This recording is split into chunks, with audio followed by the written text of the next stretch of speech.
Okay, so there's something happening right before this eclipse that might be even more important and pivotal for the course of humanity over the next 14, 18 years than the eclipse. Like it's bigger than the eclipse. And I don't think a lot of people are really talking about it, and a lot of astrologers. So that's what I want to get into today because I'm in a different location. I flew to Bulgaria yesterday, and while I was on the flight, it was like inspiration hit me. I needed to look at this alignment, or this aspect, I should say, that's happening today on Thursday, August 27th, 2026, that I believe is really like it's a jumping off point. It's really pivotal, and it's pointing directly at the split in consciousness, the split in humanity, the split in our collective direction and destiny that we're going to be experiencing over the next, like, at least decade. This story is unfolding. And okay, so this is really what I want to talk about. This eclipse is huge. We know that. We've been feeling it. We're really going through it. All of these patterns and cycles and relationships that we have been in that we know need to dissolve are dissolving. And in my newsletter and in my blog and the readings for Virgo, I've talked about how this eclipse is really about expect the unexpected. And the next part of your path is likely going to be something that you didn't necessarily expect. There's going to be a surprise or a curveball or something being thrown your way. And I think part of that is really because of this alignment that is happening today, right before the eclipse. It's not a coincidence, and it is huge. So let's just get into it. At 3 degrees Virgo, we are experiencing the cazimi between the Sun and Mercury. So this is when the Sun and Mercury are conjunct at the same point in the sky. And this will be happening at 3 degrees Virgo. And what is actually also happening during this cazimi is a yod is forming between the Sun and Mercury at one point, and then Neptune over here and Pluto over here. So we have the Sun and Mercury in Virgo, Neptune retrograde in Aries, and Pluto retrograding in Aquarius. And the way the Sun is aspecting both of those planets is called a yod. And what is a yod? A yod is known as the finger of God. So this is considered to be such a fated moment, basically a point where God, the creator of the realm, is pointing at this moment and saying, hey, this is super, super important. Like there's lessons, there's challenges, there is like, this is almost like a moment in time where humanity collectively is going to feel this discomfort and this need to change something, to overcome something. And if you're not aware of the yod and the impacts and the implications of it, this just might feel like a discomfort, maybe like some indigestion or something. It's funny that I said indigestion because Virgo rules the digestive system. So that's probably very accurate. You might be experiencing some indigestion today and over the next few days, and in fact, this whole month. But if you are aware of what these elements are, what is actually like happening during this yod, then you can work with the energy and you can understand and integrate and watch how it's actually unfolding in your lives. So I have some notes here because when I was looking at this, I was like, okay, I can understand, that this is a big deal, but what does it really mean? Like, what is the lesson? What is the understanding that we're supposed to take out of it and really move forward with? So I want to mention again that this is happening at the 3rd degree. So the Sun and Mercury are going to be at the 3rd degree in Virgo. Neptune is at the 3rd degree in Aries, and then Pluto at the 3rd degree in Aquarius. And this is exact. It's an exact yod. It's an exact formation. And The third degree in degree theory in astrology is a degree of Gemini. So this is really surrounding themes around our communication, our expression, our attention to detail and logic and things like that. And with Neptune in Aries and Pluto in Aquarius both being retrograde, to me, this is also a period of reflection. And Neptune is going to be in Aries for the next, 14 years. And Pluto is in Aquarius for the next 18 years. We're 2 years into a 20-year cycle with that. And so this is only the beginning. And right now, it's a moment of reflection and to really pay attention. I think that the actions that we take right now and the decisions we make right now are going to inform what these next 2 decades look like. And it's major. I mean, we've been talking about how these outer planets are shifting into new signs. We've been talking about how these outer planets are forming the basket. Like, humanity is going under a collective awakening, a collective evolution and shift in consciousness and vibration. And we're really being presented with a choice, I believe, that's being pointed at by God, that's giving me a complete shiver to say, hey, this is the moment, this is the time, and are you paying attention, and what do you want your choice to be? Okay, so what are the themes here? Of course, I mean, with Mercury is our communication as well. So we have Mercury rules Gemini. This is happening in the third degree, that Gemini degree. And Mercury is there with the sun. So this is all about our communication. And I believe, because it's in Virgo, about speaking the truth. Virgo doesn't mess around. Virgos are, very critical, have a very critical eye and see everything. And that's really what that sign embodies. And so having this Cazimi with the sun and Mercury in Virgo, it feels very much about scrutinization and details and are we speaking our truth?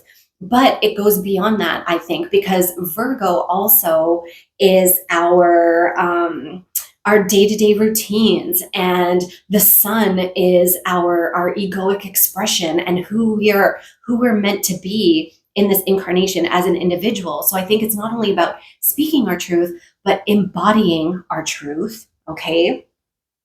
And the fact that we need to stop hiding the truth and the truth of who we are, and that there is nowhere to hide anymore. And I think that this is a really important distinction. So people talk about, speaking your truth, but are you embodying your truth?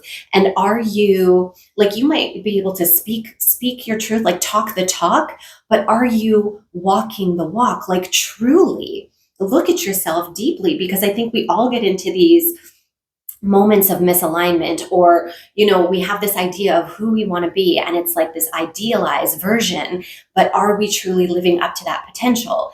And when we envision who we want to be and what we want our life to look like, are we taking the actions today that are going to not only bring us there, but that are going to embody what that future is, if you know what I mean? So if you picture yourself, being the type of person who is super motivated and creates more than you consume, are you taking those actions right now? Or are you wasting hours scrolling and getting caught in the doom and gloom of the media machine that is harvesting your fear and your loosh?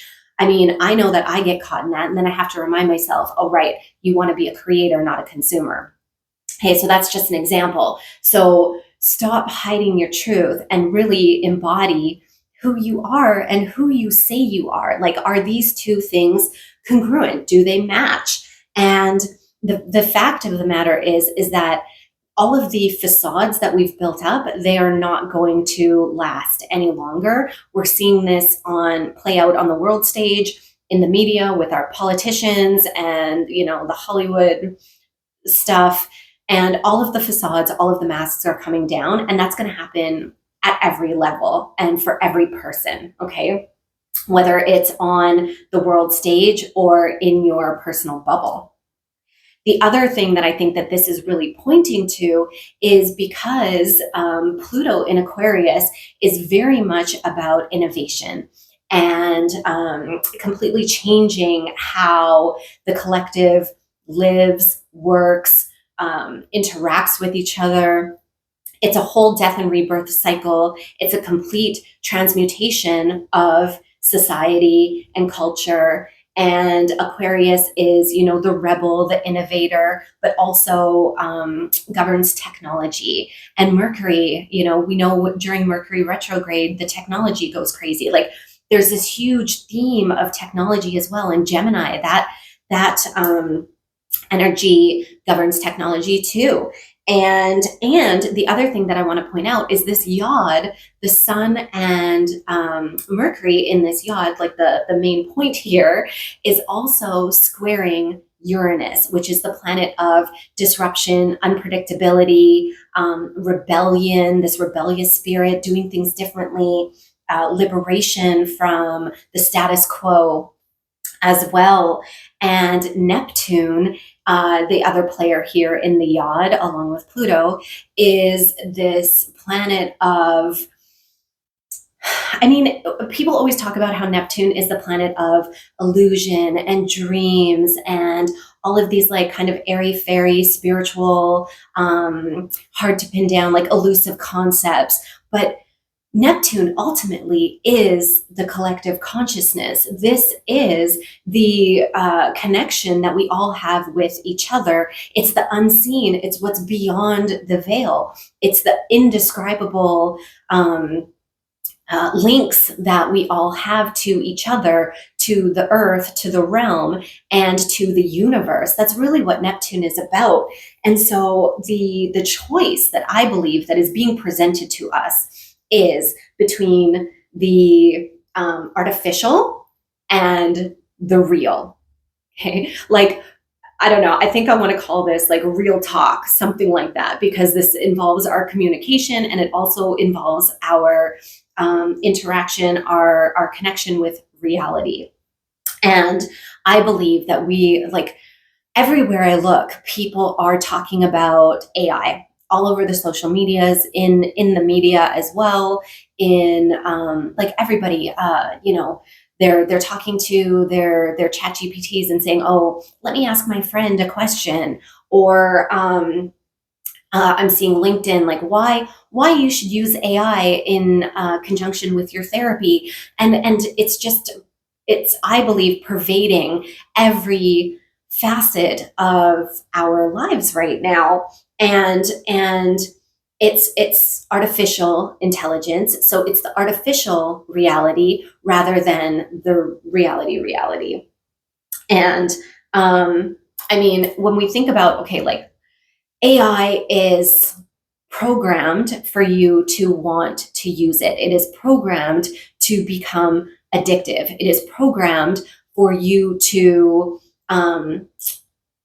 get answers that are telling you what you want to hear, what you agree with. Basically, it's confirmation bias. It's an echo chamber. It's mirroring you, right?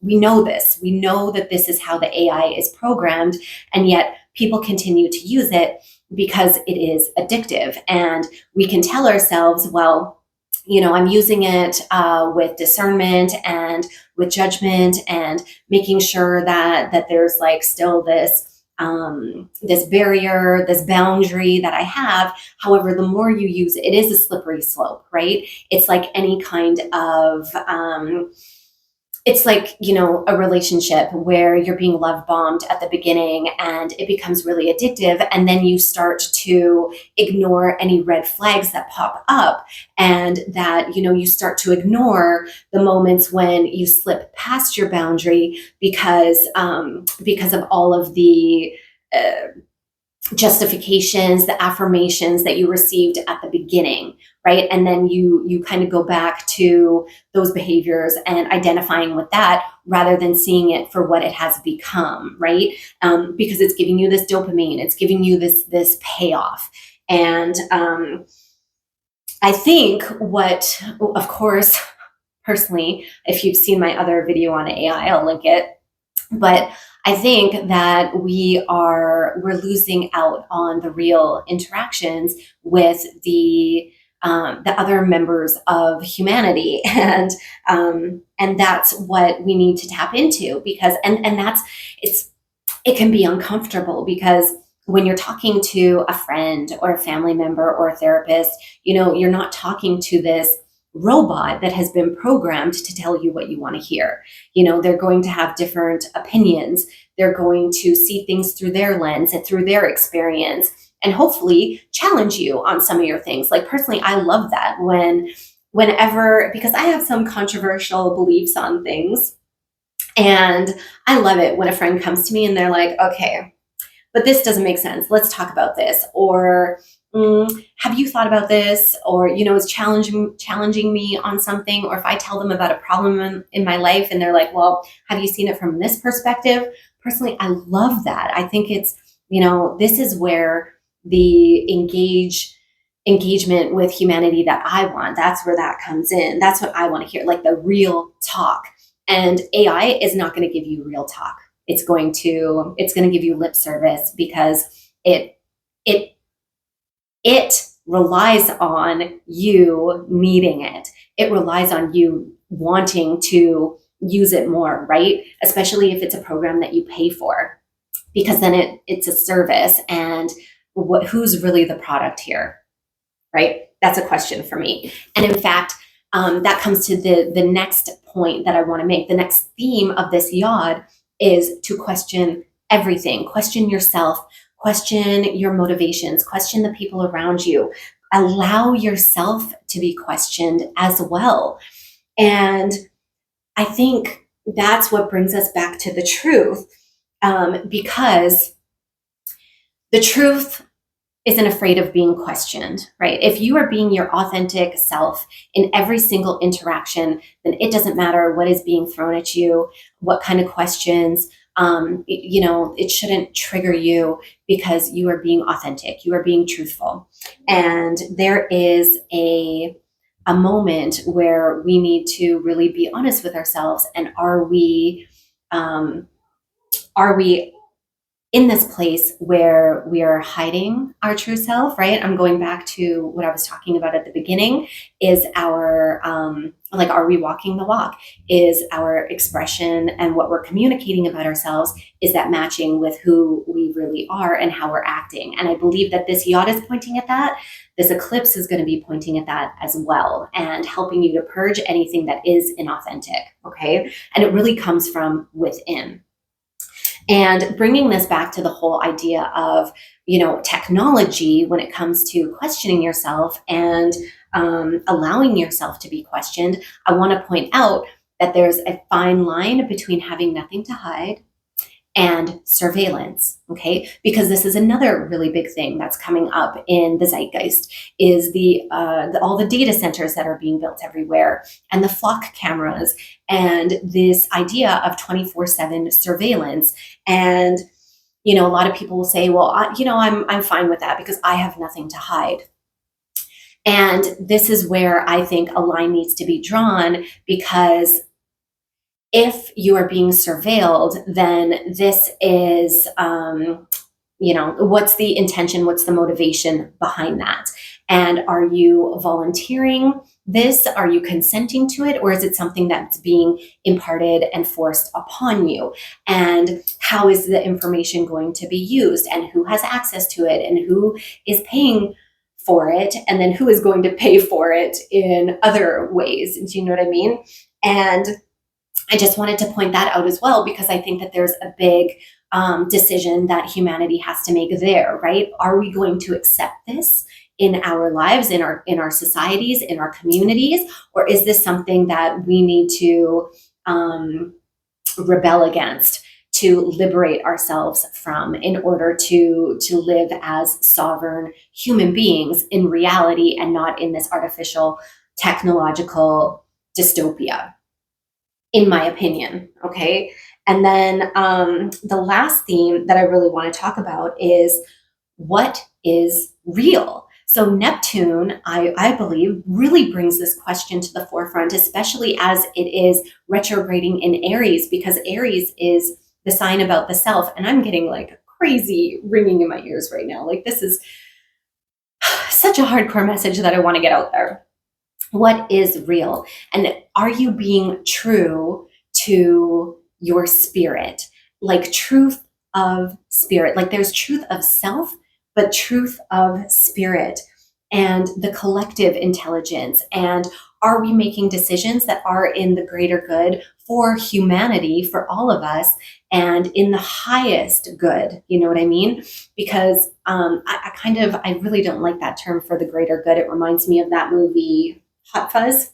If you've seen it, you know what I'm talking about. If not, check it out. You know, it's a fun movie with interesting underlying themes. But because that term, for the greater good, is used to justify some pretty nefarious things, such as 24/7 surveillance. However, what I'm talking about is like the collective of humanity, the highest good for all. And are you acting in truth of spirit? And the other thing that I think truth of spirit and this idea of the collective intelligence brings together, looking at the Pluto side of the yod, is instead of relying on technology to advance our evolution, what about our biotechnology? And I know I've talked about this before, but it's coming through really strong, is telepathy, and how we can interact with people through the unseen, through the veil, through the, I like to call it like the mycelium network of consciousness, right? Like, we are all connected, and you know this, you felt it. If you're watching this right now, then you're one of the ones who know exactly what I'm talking about, where, you know, you'll be thinking of someone and then they call you or they send you a text. Like, if we can take that to the next level, where you're thinking of someone and you can send them a message without involving the system and the network, think of the possibilities and where we can go from there. And that's part of where I think this yod, where this next 18 years is really taking us. Like, we know that, you know, energy is free, and that we can tap into, like, everything is electric, everything is vibration, frequency, that there's so many waves and levels to what is actually going on here. And what is reality? Is it just what we can see and touch? Or how does the unseen play into our perception of reality? And how can we start to change our perception, so perhaps this isn't as solid as it seems? And it's like literally in the movie The Matrix, where I can stick my fingers through it. And you know, I want to kind of like pull this all together, because this is also happening in Virgo. The Sun and Mercury are in Virgo. So as this is all going on, how do we stay grounded, and how do we stay connected, and how do we continue to do our daily tasks and to feed ourselves and to stay healthy? Because that's really important. Like, I love that we're in Virgo season. We have some earth that is helping to ground all this fire and air energy. And this yod is really driving that home, that we need to stay grounded and truly know who we are when the fabric of reality is dissolving. And it's dissolving in one of two ways. And we have to make the choice which way that is. Is it deeper into the matrix through AI and the artificial and the surveillance and all of that? Or is it through our connection to the all and our spiritual truth? The decision is yours.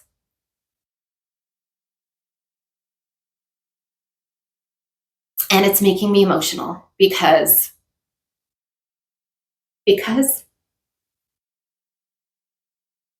this is real, you guys. Like, this is really happening.